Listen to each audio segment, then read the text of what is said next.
Adopting Bowser wasn't just welcoming a pet, it was welcoming a ray of sunshine into my darkest days. Hey, it's Ketchy, and welcome to Bowser's beginning story. I first met Bowser in 2018. He was my neighbour's kitten at the time. I would go over for a cuppa and try and get him to play. He would always keep his claws out. I'm sure a Tasmanian devil would have been easier on my hands, but he made me happy. He was cute, you know, as most kittens are. But there was something about that grumpy face of his. Things were going well with our boyfriend, so towards the end of the year, she moved in with him. She took Bowser, making it his first time living in Scotland. It was a while before I got to see him again. I missed him during this time. I'd already wanted to take that grumpy face home with me. I was not in a great place in 2019. I'd broken up with my partner of 8 years, and they'd taken Scout, their dog, with them. I'd known him since he was a puppy. I can't have children, so he was our baby, or at least he was spoilt as one. It turned out Bowser wasn't happy with the new family. There was too much disruption, and he wasn't used to children. They were going to give him up to a shelter.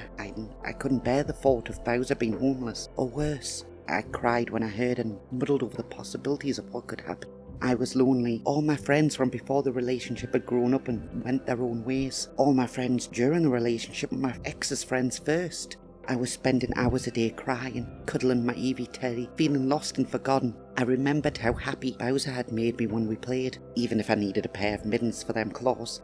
I had little left in my life and didn't want to be alone anymore, so I drove to get him. It was only about 2 hours. He screamed at the top of his lungs the whole way back. I didn't realise he was the singer of a new metal band, and to show his thanks, he ripped my hands to shreds when I let him out of his carrier.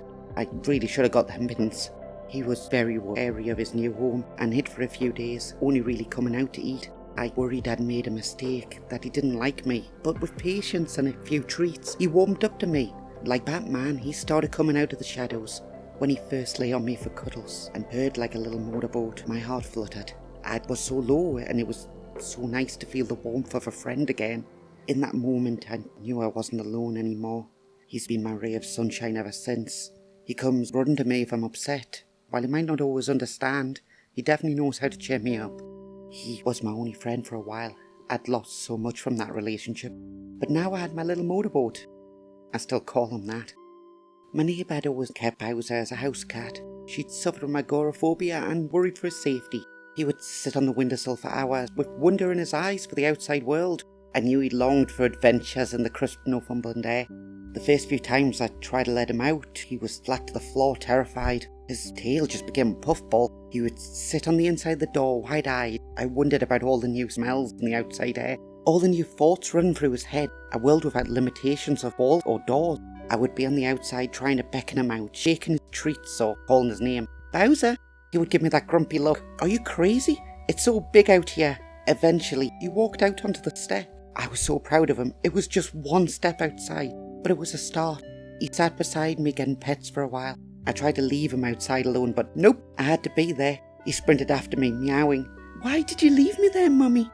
Over time, he started staying out longer and longer after I went inside, so I got him a cat flap so he could come and go as he wanted. Surprisingly, he figured it out only after a couple of demonstrations.